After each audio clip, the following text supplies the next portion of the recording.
Uma boa noite na graça e na paz de Jesus. Bom, hoje nós estamos terminando o Evangelho de João, João capítulo 21. Se por acaso você perdeu algum dos capítulos, você pode então dar uma procuradinha aí no nosso canal, na playlist, chamada Ao Vivo. Lá você vai encontrar todas as partes do Evangelho de João. Eu quero agradecer a cada um de vocês e dizer também que se você gosta do nosso conteúdo, aproveite, deixe o seu like e compartilhe com mais pessoas. Nós já estamos indo para 4.000 pessoas inscritas no canal Pela Bíblia, o que é muito importante. Esse canal faz uma diferença muito grande, porque nós tratamos apenas da Bíblia pela Bíblia. A Bíblia se autoexplicando. Então compartilhe com mais alguém, eu tenho certeza que vai ajudar outras pessoas. Vamos ver as particularidades de João capítulo 21? Está escrito: depois disso, Jesus apareceu novamente aos seus discípulos à margem do mar de Tiberíades. Foi assim. Estavam juntos Simão Pedro, Tomé, chamado Dídimo, Natanael de Caná da Galileia, os filhos de Zebedeu e 2 outros discípulos. Vou pescar, disse-lhes Simão Pedro. E eles disseram: nós vamos com você. Eles foram e entraram no barco, mas aquela noite não pegaram nada. Bom, a primeira particularidade que a gente extrai aqui do texto é a seguinte: quando Jesus Cristo morreu, os discípulos, na verdade, ainda não tinham uma compreensão plena do trabalho de Jesus. Isso vai ficar evidente lá no livro de Atos, do capítulo 1, versículos 6 e 7, quando eles ainda estão pensando se Jesus vai restituir o reino a Israel naquele tempo.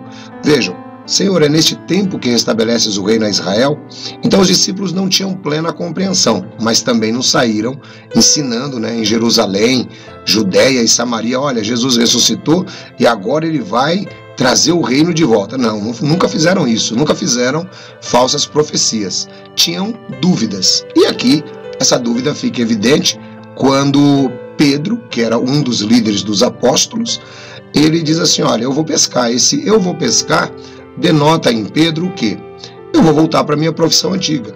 E eles eram amigos, eram todos pescadores, e eles decidem seguir o Pedro. E isso está acontecendo de noite. Eles vão pescar à noite, à madrugada, para que eles possam recolher os peixes pela manhã e vendê-los no mercado. Então Pedro agora, junto com os outros discípulos, não tinham entendido nada ainda dessa questão, e agora nós vamos pescar, vamos voltar para a nossa profissão. Ao amanhecer, Jesus estava na praia, mas os discípulos não o reconheceram. Muitas vezes, nós observamos as aparições de Jesus, todas elas, quando eles não reconheceram, muitas vezes são ocasiões que está ocorrendo de madrugada. Então é difícil mesmo para você identificar quem é que está ali na madrugada, ainda mais numa distância de aproximadamente uns 100 metros, como eles estavam. E então não é que Jesus ele foi ressuscitado em um outro corpo, não é que Deus providenciou um novo corpo para Jesus a cada aparição de Jesus. Não, nada disso. Tanto é que nas ocasiões em que Jesus aparece plenamente, como é o caso que vai ocorrer aí com Tomé, todos eles entendem que é Jesus. Jesus aparece no meio deles, inclusive Tomé, que não tinha visto o ressuscitado ainda. Então essa particularidade aqui também é importante. Versículo 5. E ele lhes perguntou: filhos, vocês têm algo para comer? Não, responderam eles. Ele disse: lancem a rede do lado direito do barco, e vocês encontrarão. Eles lançaram e não conseguiram recolher a rede. Tal era a quantidade de peixes. Um ponto muito interessante que eu sempre destaco aqui nesse capítulo 21, no versículos 5 e 6, é a questão da obediência. Muitas vezes alguém nos dá um conselho, mas nós não obedecemos. Às vezes você está na sua vida tentando lançar a rede sempre do mesmo lado. Você está repetindo as mesmas coisas vez após vez. E alguém fala assim: olha, faz de outro modo. Mas muitas vezes nós somos soberbos, somos arrogantes. Não, mas eu conheço isso aqui, eu faço isso tão bem, por que eu vou agora fazer de outro modo? Não, eu vou continuar fazendo do meu jeito. Bom, devemos nos lembrar que novos resultados só serão possíveis se novas coisas forem tentadas. Com as velhas coisas você vai ter sempre os mesmos velhos resultados. Talvez não vai pescar. E foi o que aconteceu aqui. Eles jogaram a rede para o outro lado, pegaram uma quantidade enorme de peixes, e aí o versículo 7 nos diz: o discípulo a quem Jesus amava disse a Pedro: é o Senhor. Simão Pedro, ouvindo-o dizer isso, vestiu a capa, pois havia tirado, e lançou-se ao mar. Os outros discípulos vieram no barco arrastando a rede cheia de peixes, pois estavam apenas a cerca de 90 metros da praia. Quando desembarcaram, viram ali uma fogueira, peixes sobre brasas e um pouco de pão. Disse-lhe Jesus: tragam alguns dos peixes que acabaram de pescar. Aqui, irmãos, tem um detalhe muito legal, muito interessante. Jesus aparece de madrugada, eles estão pescando. Jesus não entrou no barco com eles, mas Jesus tem peixe, né? Jesus tem peixe e tem pão para os discípulos que estão famintos. E aí ele fala: olha, me traz mais um pouco de peixe. Olha só o milagre que Jesus já começa fazendo ali. E aí, eles disseram assim, veja só que interessante. Versículo 11. Simão Pedro entrou no barco e arrastou a rede para a praia. Ela estava cheia. Tinha 153 grandes peixes. Embora houvesse tantos peixes, a rede não se rompeu. Jesus lhes disse: venham comer. Nenhum dos discípulos tinha coragem de lhe perguntar: quem és tu? Sabiam que era o Senhor. Jesus aproximou-se, tomou o pão e deu a eles, fazendo o mesmo com o peixe. Esta foi a terceira vez que Jesus apareceu aos seus discípulos, depois que ressuscitou dos mortos.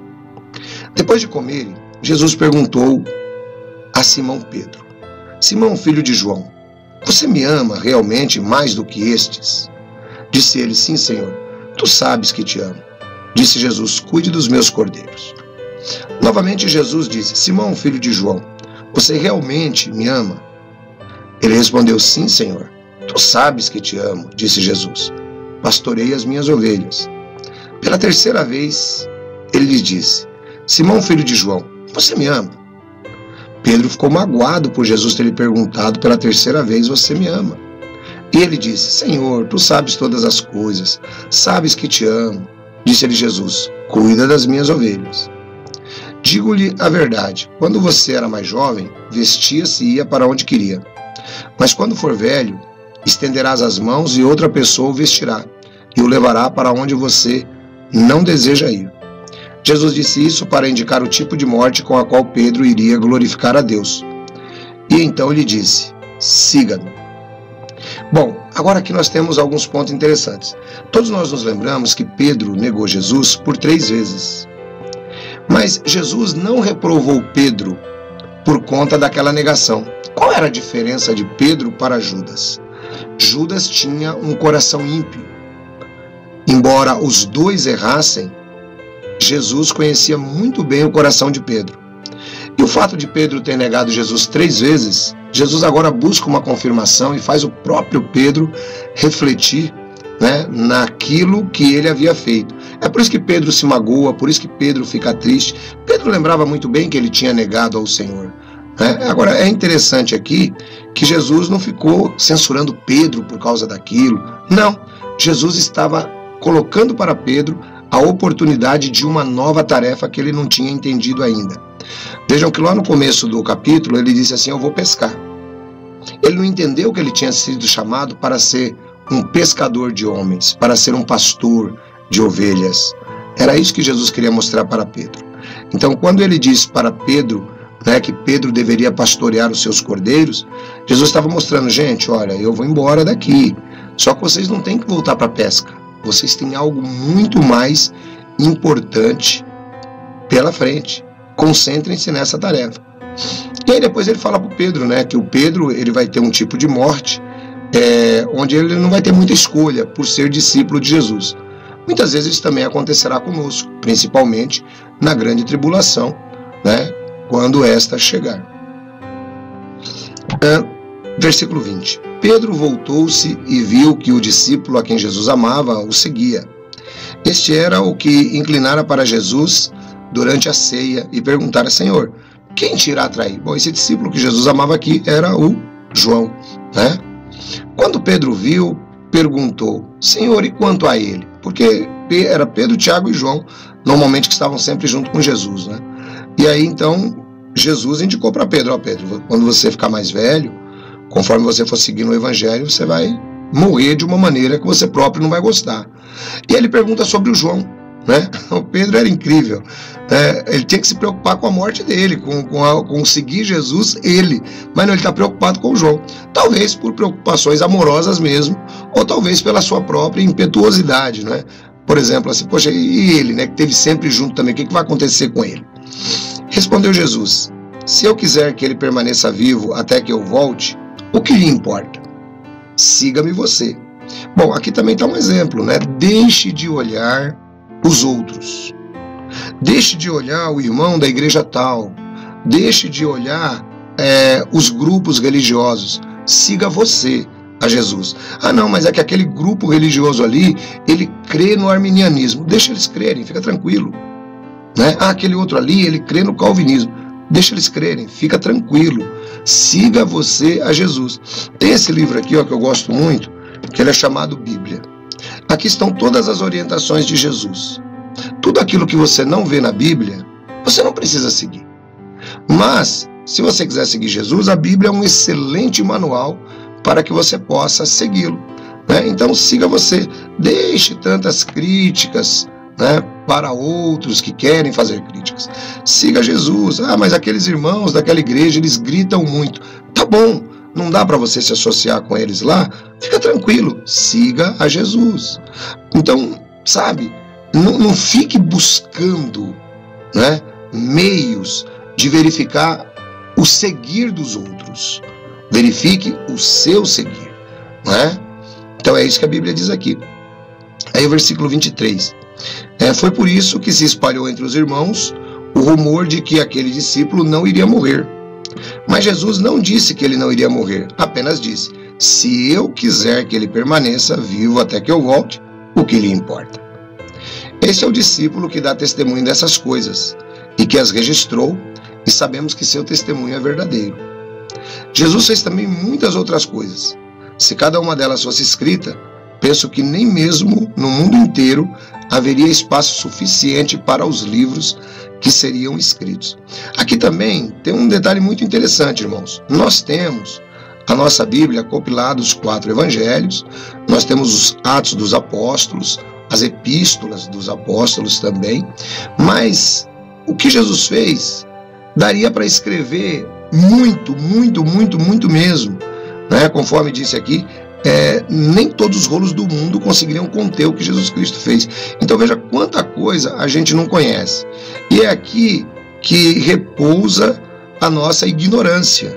Tem coisas que muitas vezes nós ficamos a debater, ficamos a criticar, sem termos conhecimento. Veja que o próprio apóstolo João, ele diz que tem coisas que Jesus fez que não dá, a gente não sabe, né? Vários documentos ainda têm sido localizados. Então a gente tem que ter uma mentalidade aberta para isso e ao mesmo tempo entender que, religiosamente falando, nós não sabemos de tudo, né? Existem coisas que nós vamos continuar tendo dúvidas, tá bom? Bom, a gente vai finalizando aqui o Evangelho de João. Eu espero que você tenha tirado proveito, espero que ajude você aí na sua caminhada. E agora vamos nos preparar para começarmos o Evangelho de Lucas, tá bom? Vamos voltando, né? João, Lucas, Marcos e Mateus. Tá legal? Eu acho que vai ser muito empolgante também o Evangelho de Lucas. Gente, salva numa playlist, né? Você às vezes pode dormir escutando essas pérolas da palavra de Deus que são trazidas para você. Fiquem todos na graça e na paz de Jesus. Vamos dar uma corrida lá no canal JWR, que sempre tem novidade. Grande abraço, Deus abençoe.